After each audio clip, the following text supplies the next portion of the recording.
everybody. Oh, thank you, and welcome everybody online and in person. So I'm here today just to introduce Rhiannon, who's our keynote speaker today for the May edition of the PloCC Seminar series.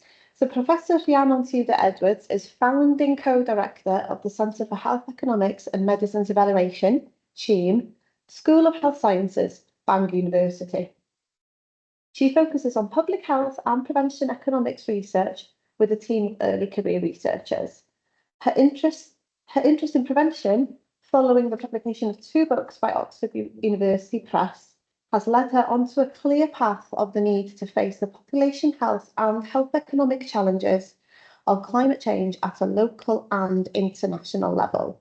And today's talk is called One Health: Climate Change Threats to Health and Health Systems, and our task as health economists of measuring the health co-benefits of mitigating actions. And I'm just going to share the screen and then hand over to Rhiannon. Diolch yn fawr, diolch am y gwahoddiad. Thank you very much.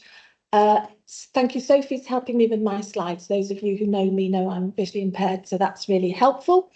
I'm going to start by saying I'm quite surprised to be here because 2 years ago, I had never read a climate book.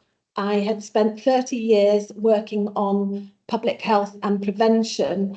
And then the books that Sophie mentioned, the last chapter, I started writing the last chapter with colleagues, and it became very clear that I had to start thinking about climate change. And so the other thing that happened was Sophie joined the Public Health and Economics Research Group with me and said there are lots of overlaps, you know, between what PloCC are doing and what other people are doing, and greening cities and health, and what about it? So I do have to give her some serious credit for helping me and encouraging me along on this journey. So I'm talking today about a piece of work which we've done in the last 2 months very quickly. We were paid by Public Health Wales to scratch our heads and look at a framework produced by the World Health Organization for capturing benefits, the co-benefits, the health co-benefits of actions to mitigate climate change. Now, these are sometimes within the health sector, but they're also across the whole economy. There are many things we can do, like traffic calming and emissions control in cities, which will have a real health benefit. And they asked us to think about whether the framework would work at health board level, whether there were any other approaches available, and what data would be needed. Now, this isn't dead new. 10 years ago, we found work done by hospitals in England calculating the financial savings of addressing climate change, changing their fleet, you know, moving to different sorts of inhalers. There are lots of examples, but that was financial savings. Now, in theory, in terms of opportunity cost, that should mean savings would mean better health, more services for patients, maybe reduced waiting lists. But we don't know that. And so there's a question here about how to capture health benefits. I mean, I remember going to the GP, to an asthma clinic, and I was asked, would you like a climate-friendly asthma pump? I'd never thought about it before. They're one of the worst things. I mean, they're still very plastic, created of plastic, but at least they're not aerosols now, or many of them aren't. So as I said, you know, I don't see very well, but I read an awful lot. I listen and read, obviously. 3 books that have interested me enormously, and I'm very sure many of you will know about these books. They tackle different things. So Professor Naomi Klein is Professor of Climate Justice at University of British Columbia in Canada, and she's written several very provocative books. That was the first book that I read, and really gave me the sense of urgency that health economists this is just going to be on the agenda in a transdisciplinary way going forward, increasingly. the Climate and Truth book I'm halfway through now, by Berners-Lee. That's very interesting because I think we don't always have an adequate understanding of relative risk. So he makes the point that it's probably better to fly an avocado over from South America than grow a lot of beef locally. Now, we need our farms, we need animal and food production, but it's how it's done and the relative carbon footprint of these things. The other book, I trained as an economist, and the other book about overshoot is really interesting, and it kind of develops the work of Kate Raworth. If you remember, many of you will know about donut economics, the idea that, I don't have that slide here, but it's the idea that the planet in a way has minimum and maximum boundaries where we should expect to think about equality and how people want to live in a socially just world, and then what the planet can cope with. It aligns a bit too with One Health. I sit on council, I'm coming off fairly soon actually, having done my 3 years, but you know, I hear this term One Health, and I think it's important that we possibly badge more work in the university under this title of One Health, which is very much about animal, human and planetary health, and link more closely with the central concepts of PloCC. The other picture is really, and this is not virtue signalling, 23 solar panels on my roof. I mean, it's not till things come home do you start really thinking about things. I think it's what's the trigger that makes you take something seriously. So yes, you know, learning about, and we've been generating an awful lot of electricity like many people over the last month in the lovely weather. I mentioned 2 books. So the one on the left is 2019 with colleagues, and this is about the economics of public health. And then the book on the right, the orange book, is more about well-being through the life course. And many people in our research group and across the School of Health Sciences have contributed chapters to this.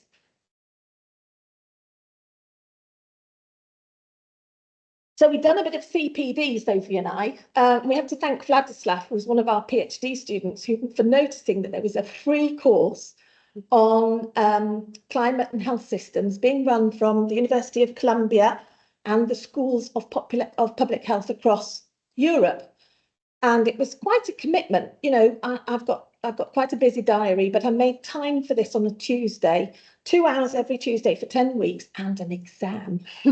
And so it introduced us to use, well, me, I'm speaking for myself actually, to be able to start using the language necessary to communicate, to write grant applications.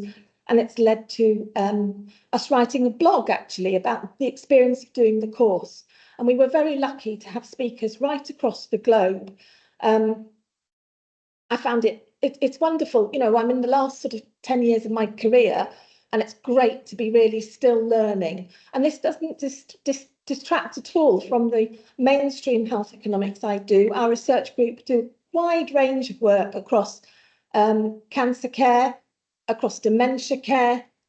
But, you know, increasingly, I think I'm aware that probably the carbon footprint issue is going to rear its head regularly. So what do health economists do?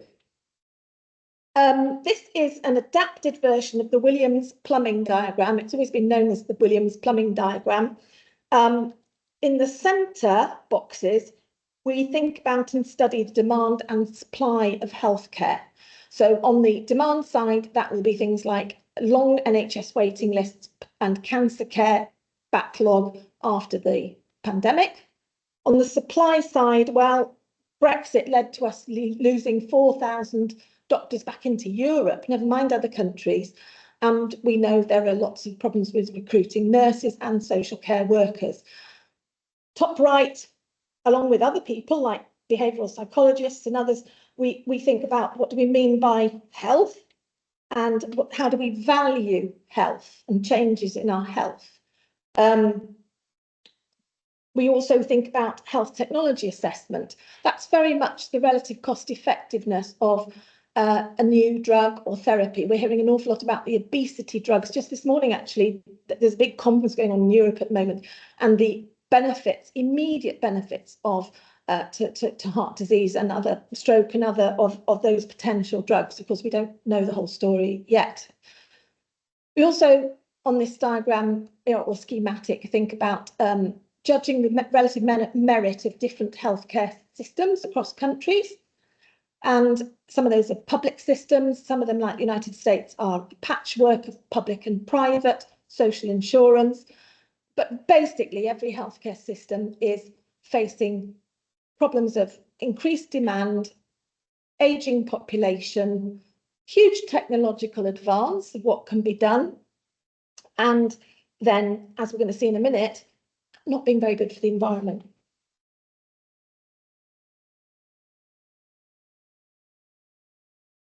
So this slide is one some of the PloCC folks might have seen before, because I created it to reflect our toolbox, which is the central box. And then on the left, we have a description of One Health, and on the right of some PloCC activities.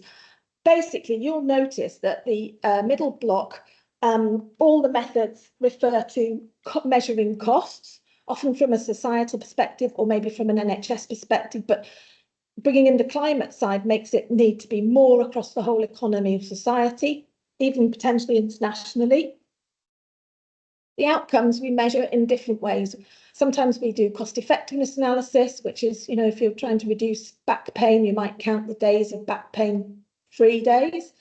And then cost benefit analysis, which I think is probably very useful in this area of climate, alleviating climate change or the problems resulting from it, is taking a societal perspective and measuring what's all about money, really. But we try and find social values, and we also do something called social return on investment analysis, and we're interested in how to set priorities with a budget envelope.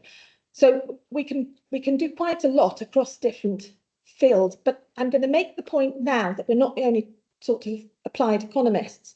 There are environmental economists who've been doing work measuring health benefits in things like city greening for a long time, and it's time we got a bit more busy talking to our relatives in those departments.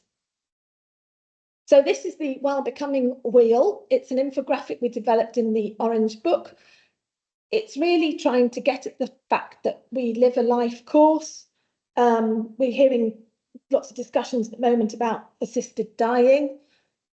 You never see that actually on diagrams about what affects our lives, but it affects us from preconception to death.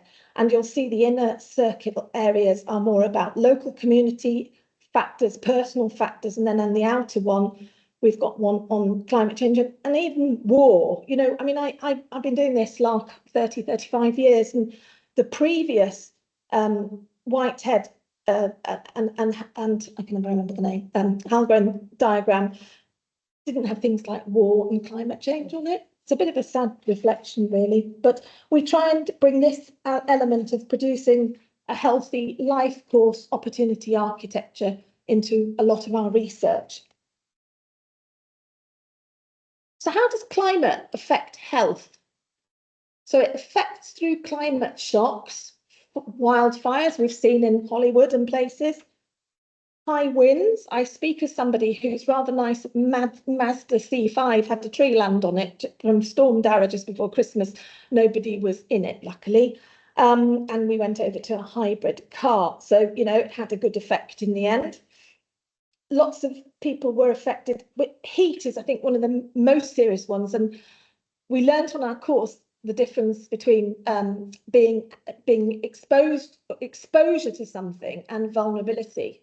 So young children, people living with chronic disease, and older people will be more vulnerable to heat, possibly because older people don't drink so much liquid, they may be isolated, but a lot of old people die during heat waves, and it's really quite shocking. There's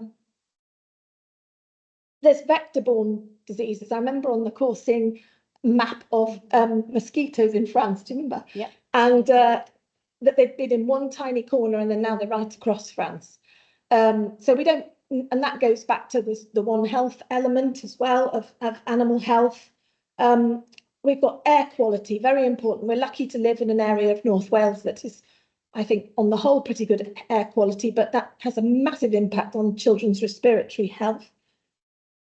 So there are lots of ways which climate affects health, and the health shocks will obviously impact on the way that the hospital estate can support people. You know, if you have a power outage in a hospital, I mean, I remember hearing about Ysbyty Gwynedd a little while ago, and there was no water in the dialysis department. I mean, these are the sort of things that cause a huge disruption to healthcare systems. So now, greening the NHS is not just a goal, it's legally required. And this is legislation in Wales from 2016 and 2022, likewise across England, where, and you know, 2030 doesn't feel very far away. And this is another thing for the health boards to have. There are 7 health boards across the UK, sorry, across Wales, and they have a lot to contend with now anyway. You know, huge backlogs of waiting lists. In North Wales, a lot of problems recruiting and retaining staff. We have an overly reliant on bank and agency staff, and increased demand. So this is another challenge for health boards to have to think about CO2 emissions. And of course, everything we do has at its foundation the Wellbeing of Future Generations Act 2015 in Wales, and the health boards have a huge impact to be able to help develop a healthier Wales and a more equal Wales. That's the other thing, is that we saw those influences of climate change on health, and it's the people who have the least who are affected most. They have less resilience to being able to cope with flood damage or heat or power outages or disruptions in production chains. So we have some big, this is where, in a way, the piece of work for Public Health Wales got me and others, Sophie and others, thinking about the big questions. I mean, how much health do we produce in terms of, I haven't got an answer for that at this minute, but we have to start thinking about what we're getting from a particular sector of a desirable social good, and then also think about other goods, other sectors. So in terms of the carbon footprint, I suddenly started thinking, well, I wonder how the health sector compares with the agricultural sector. Now, what we do know is the health sector accounts between 4 and 5% of all carbon emissions. So, and it's massive, and that's above aviation internationally of 2.5%. So that's a real, something very hard to, and most of it will, as I'll go on to show you, is about the supply chain of healthcare systems.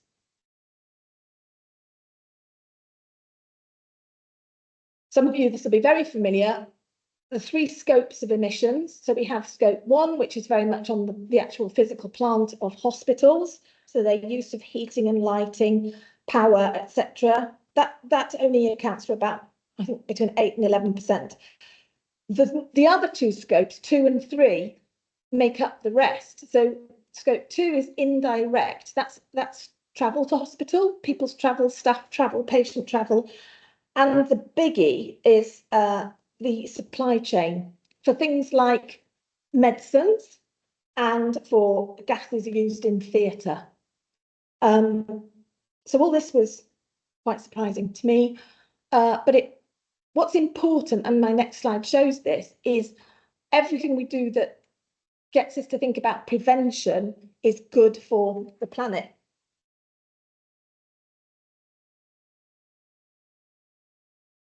So really, anything we can do which moves healthcare out of hospitals into the community, into GP-led care, prevention, prudent healthcare is another term used by the Welsh Government, is all good. It reduces footfall, it reduces the need for incinerators, and there are lots of, if you like, supply chain issues that can be reduced through better prescribing, less prescribing waste, We've all got medicines in the cupboard that we don't use. All those sort of things can help with climate change, and often they're things we haven't thought of. This is an image produced by Rebecca Masters and colleagues, which is about how we're going to create a more prevention-led NHS in Wales. And so again, you can see how my genuine interest in climate change has come from a background of thinking about prevention. The NHS, well, actually, right across Europe, we only spend between 5 and 6% on prevention. The key point here, of course, is that a lot of prevention of chronic disease, disability, and premature death is nothing to do with the healthcare system. It's to do with education, it's to do with inequalities in income and life opportunity architecture. It's to do with transport, it's to do with housing, massively about housing. So this is the NHS thinking, well, gosh, we ought to have a more prevention-led set. So let's go back to the World Health Organization. Well, this is quite a weighty tome to wade through, lots and lots of huge tables. And I suppose the question Public Health Wales was struggling with, and why they brought us in, was, can a health board do this stuff easily on top of all the other things they're doing? And it requires a lot of data on population change, on health risks, on attributable risk, on the fractions of what we can actually say has been caused by reducing the impact of climate change locally. So attributable fractions. So a lot of that requires quite specialist knowledge. And the question is, what's appropriate to do at health board level? And we need lots of examples. Sophie rang up the World Health Organization and said, oh, excuse me, where is this being used? And they couldn't tell us anywhere in the world. So this is only a couple of years old, this documentation, but we were really quite surprised not to be able to find examples that we could, follow and monitor the use of the World Health Organization framework. So I was thinking, scratching my head, thinking, well, what other approaches are there? Because these environmental scientists and economists have been doing this for a long time. And I went back to the Green Book, the Treasury Green Book, which is for option appraisal, and it talks about calculating QALYs and quality adjusted life years, but also looks at well-being in terms of something called well-being adjusted life years. And there are financial values, and this is where you get into something called value transfer from other sectors or where other data has been used. And we can say, if we return the fleet of ambulances over to be electric, what is the likely benefit? We reduce emissions from incinerators or something. What's the likely health benefit? We reduce prescribing. What's the likely health benefit? And we can calculate those things. And I think increasingly the health boards need on a local basis to work with universities and other agencies to think about measuring these things in a very practical way. So the Green Book would make us, I think the key nub here is, we either go down the World Health Organization route and are comparable with internationally, but of course there's no one to compare us with at the moment because no one's using it. Or we use the Treasury Book, where we can compare with agriculture and other sectors. And I think that's a really interesting prospect, actually, for Welsh Government.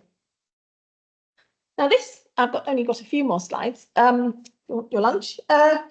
This is an image that, in a way, we're thinking which methods of health economics would be appropriate in different boxes. I'm not finally finished with this diagram, but it's the idea that we may be able to calculate something called incremental carbon footprint effectiveness ratios and incremental carbon footprint cost ratios, as well as our usual ISA, incremental cost effectiveness ratio. So the health economists on the call will know exactly what I'm talking about. It's basically a ratio of costs to outcomes, which is relative to what we would be doing normally. So it's a marginal calculation.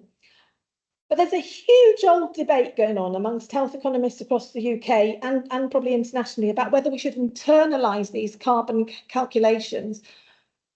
So NICE uses a threshold of 30,000, well, 20,000 to £30,000 per QALY for a new drug. So if there's a new statin or something comes along, well, does it generate a QALY for less than £20,000 for the population as a whole? And if it doesn't, and it's way, way higher, and believe me, some of the new drugs, they're hundreds of thousands per statistical year of quality adjusted life year gained. We can't necessarily justify that when we want universal coverage to at least proper basic care.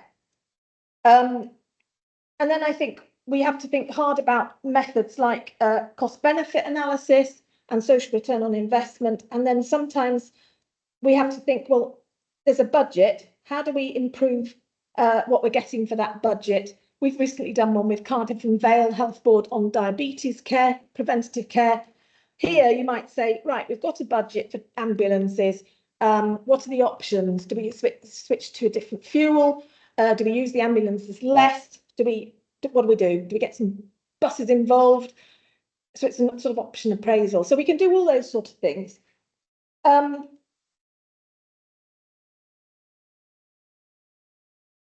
think this is a really important slide. I think we have to have the right level of detail, right? We can't approach every project as if it was a PhD. There almost needs a sort of red, amber, green rag system to the potential risks from different carbon footprint things that are going on in the NHS, the level of information needed, and the level of response. And some of it's about lobbying and awareness, staff awareness and education about leaving lights on. I mean, the hospitals are always really hot, aren't they? Stupidly hot. I'm sure it's not nice for patients. So this interests me about what the appropriate level of information and data and the challenge of doing all this at health board level. So I've only got a couple more slides.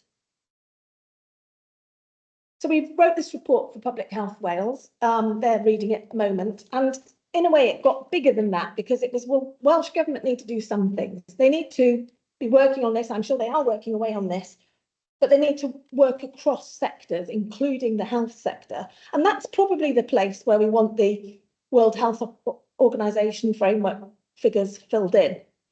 They need to think about what's called just transitions.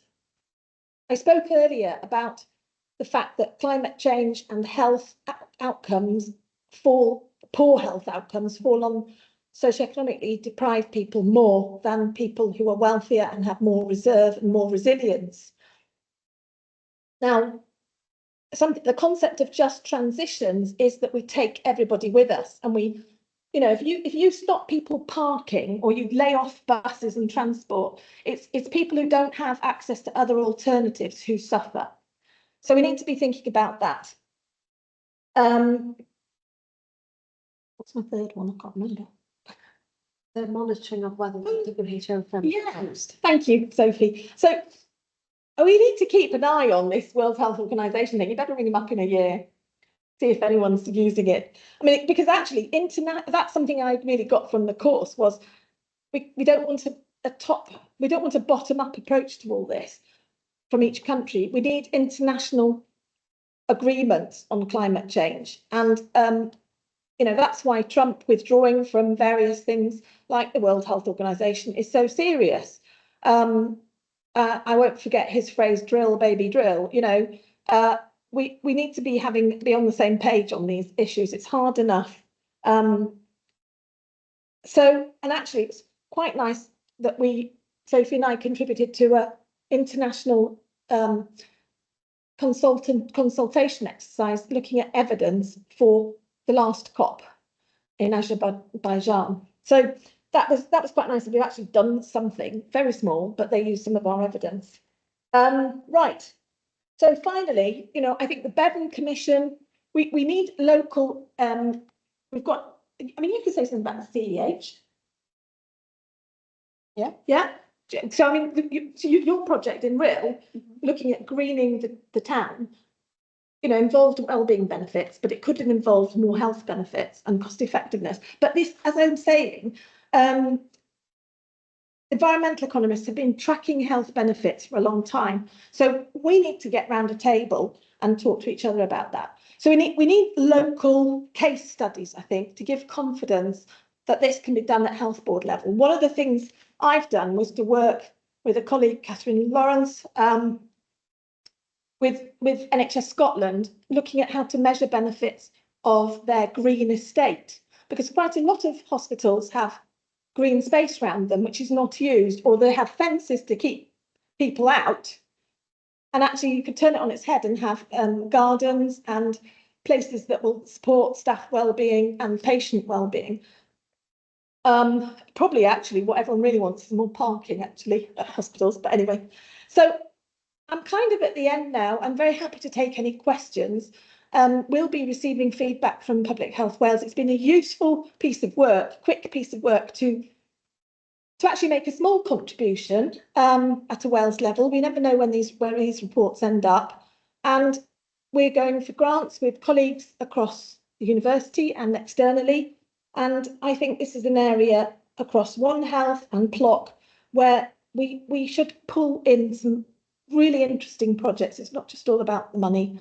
It's about doing really interesting work and enjoying the journey. So, diolch yn fawr I chi. Thank you. Contact details are there, and I'm very happy to take a couple of questions.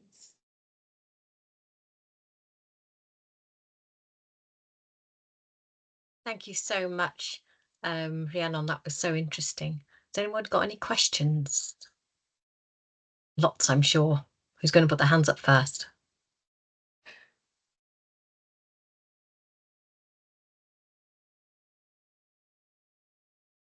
Morag.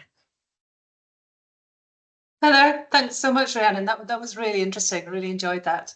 I think it's more of a comment, but it was triggered by your observation from Mike Berners-Lee that it's environmentally better to grow stuff in South Africa and fly it here than to hothouse here for the same produce. Was that your interpretation? No, it was actually vegetarian versus meat diet, I think. Oh, really. Yeah. It was no. I've heard that discussion before. But it was related to that. Sorry, yeah. It was just related to that. That was what triggered my thought. But there was some work done in this school here in Sens quite some time ago, sadly by the late Gareth Edwards Jones. Oh, yes, I worked with him. Yeah. Yeah. But he had some really interesting work looking at vegetable growers in Uganda and vegetable growers in the UK. And I think this goes back to your qualies and well-bees, the quality of life and the physiological age. But the vegetable growers here were equivalent to pensioners. These are sort of 20-year-olds, whereas in Uganda, they're at a much better mental and physiological age. And I'm sure it was massively confounded because the workers here were probably migrants. But yeah, I think it's a sort of interesting interconnectedness between that debate about, well, is it better to have heated facilities here or to fly them, etc. But just thinking about the mental and physical well-being of the people involved in the full production cycle. So it was just a comment, but it was triggered it, and I do think it's an interesting interconnectedness. No, you're absolutely right, and this is why the health economists are getting a little bit steamed up about this cost effectiveness ratio and whether we should internalise. You know, it's the circular economy type. Can we build everything into these ratios that then say a drug is or isn't going to be available in the NHS? It's mind blowing, and actually, so there's a very good paper by Gill. I'll send it to you, Maureen, which is about the commercial determinants of health, and a lot of that is food and ultra processed food, and then you've touched actually on justice issues of the people who are doing a lot of these jobs. And don't have great health. So I really hope that there's a big bridge between PloCC and One Health, because I think, you know, whether we bring it all under one banner, I'm not necessarily making that suggestion, but I think the answer is just to get a load of grants and then see where it takes us, really. But they're all interconnected, yes, and need different skills. People from lots of different schools with work packages and multiple outputs, and it really is what we call transdisciplinary, where you're producing more than the individual disciplines involved. Yeah, absolutely agree. And yeah, thanks again for the talk. It was great. Very exciting. Sophie, is there anybody in the room that wants to ask Rhiannon a question? Anybody else online? But So Harriet, We've got sharing no hands up sharing today. in the audience here, and I can't say. We've got Eirgain. Yeah. From Public Health Wales. Yes. Hi. Over to you, Eirgain. Dros ydych chi? Oh, diolch. Hiya, everyone. This is my first PloCC seminar, so I feel like a bit of an interloper. But I was very welcome. I sent the link. I was sent the link by a colleague late yesterday, and I thought, oh, that sounds interesting. So I work in the Health and Sustainability Hub. So I work with Rebecca Masters, yes. But I haven't been involved in this piece of work. So it's really interesting to hear your feedback. Yeah, there's a lot to think about, really, isn't there? But I guess my immediate thought was in terms of, you talked quite a bit about decarbonisation and mitigation actions, but also, you know, a little bit about adapting, so adaptation actions and adapting to the impacts of climate change. And I guess they're even harder to quantify, really, in terms of, you know, we haven't got a measurement like the carbon or greenhouse gas emissions that we can kind of tag onto adaptation actions, but those things around providing shade for children and young people, to try and kind of prevent health impacts in terms of heat, you know, those kind of actions are also really important. So thinking about you know, how would we quantify the health and economic benefits of those adaptation actions? That was my kind of first question. But well, I could also come back and just say we have a good toolbox as health economists or economists. We can do something called social return on investment, which has actual values, financial values on things like improved safety, improved resilience, improved well-being. We can also, economists are quite interested in using something called willingness to pay, or contingent valuation. And I mean, it sounds a bit strange, but you know, we go and buy a washing machine, we buy a McDonald's, we have a sense of value, of we wouldn't be buying them otherwise if we weren't. And then if you ask somebody, well, you know, what is this? There's an option value as well of, you know, planting trees and greening up an area will have multiple benefits as well as shade. So to put your mind at rest, we do have the tools to do this. And also qualitative research is incredibly important. We can't just get everything from questionnaires, and personal stories are important, narrative are important. And I think just to mention, I'm not sure if you're aware that Welsh Government published a toolkit for the health sector around climate adaptation last year. And there's an expectation that health boards and trusts are going to be working on pulling together their adaptation plans by the end of this year. So I think, you know, there's potentially you know, an opportunity there around bringing in some of your work and some of your findings to help the health sector understand, you know, maybe which of these adaptation actions they should prioritise based on that assessment. So. And I think the thing is, those adaptations are probably going to cost some money. A lot of them do. Not much doesn't cost any money. So the question then is, how do you justify them in an environment where we're very pressed for cash? And the short term and people need very short term returns, because, well, some of the returns will be over 30 years. But I think, you know, it's possible to demonstrate those in terms of the value of health co-benefits. And even if and some of it is about less footfall, but we really want it to be also about improved markers, like proxy markers, like the number of people stop smoking is a proxy marker for reduced lung cancer in the future. So we have a toolkit. We need to talk to the environmental economists, and you know, Bangor has good relationships with CEH, doesn't it? So, you know, we should be doing a lot more of that work. Gwych. Diolch yn fawr. So, Thank you. Does anybody else have another question for Rhiannon?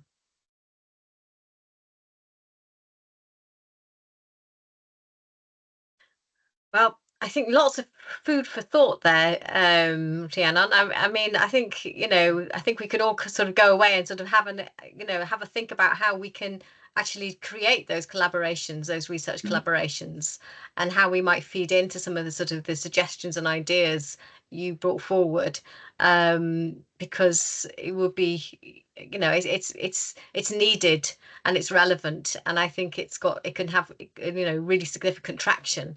So I think maybe, you know, email Rhiannon, or, you know, email me at PloCC and I'll forward things on to Rhiannon or to interested parties if you are interested in sort of collaborating on anything. What about there, Sophie? Is anybody there's got any last questions in the room? no, I think we're all right. No, I think we're all right. Tora's just got her hand up. Oh, Tora. hi, Tora. Hiya. Oh, we You're on can't hear mute. you, Tora. Can you hear me now? Oh, yes, we can. Okay, thank you. I missed the beginning of the talk, unfortunately, because I was in a meeting, so I don't know if you've mentioned it, but what you were talking about reminded me of a project in Scotland that I'm not sure if you're aware of. It's called Design Hopes, with the subtitle Healthy Organizations in a Place-Based Ecosystem, which I think relates in many ways to what you said. You probably already know about it, and I just wanted to mention I don't. There's lots we don't. Well, there's lots I don't know about. But I thank you. We'll you got note of that? No, I haven't got a note of that. If you can put it in the chat. Okay, Nora, I have amazing. just put the link in the Perfect. chat for you. Thank you so Thanks, much. Paige. So I know that centrally with the university, these sort of collaborations on grants would be very well met under the One Health or other umbrellas. You know, we can bring scientists together with social scientists and economists and behavioural scientists. I know John's here. And, you know, these transdisciplinary, this is where future money will be, I think. And I think you only get to know people by really just writing a grant application together and then sending it in. And even if it isn't successful, you've got something for another go. You know, we can sit and have coffee together till the cows come home. But really, we need to just crack on and write some grant applications and bring and do some really interesting work with impact. So I think, Karina, that might be us done. But thank you very much for the opportunity, and I'll be attending more of the PloCC seminars and also wanting through MORAG to get more involved with One Health as well. I think, you know, the website as well, making our links visible on the new Bangor University website would be a really good idea as a first step. Yeah, with that definitely needs some looking at. We have so much. We'll also on the PloCC website, for those who haven't looked at the PloCC website before, we will have links and people can look back over seminars, and then you've got some links as well that you sent to us, I think, haven't you, Rhiannon, to put up there as well? Yes, there's a blog and some other bits. Yeah, so they will be up there as well, so people can go and have a look at them as resources and as and to refresh your memory of this, or to forward it on to somebody else. So that will be up there in the next few days. Brilliant. Well, in that case, from over here, Sophie, you can do over there. So thank you ever so much for those joining online and in person. I'm sorry I couldn't be there in person today. The wonderful Sophie's gone and taken the in-person role for me. And thank you so much, Rhiannon. That was a really stimulating and really interesting talk. Thanks, everybody. Diolch yn fawr. Okay. Thank you. Thank you. Bye. Thank you. Bye. Thank you. Bye.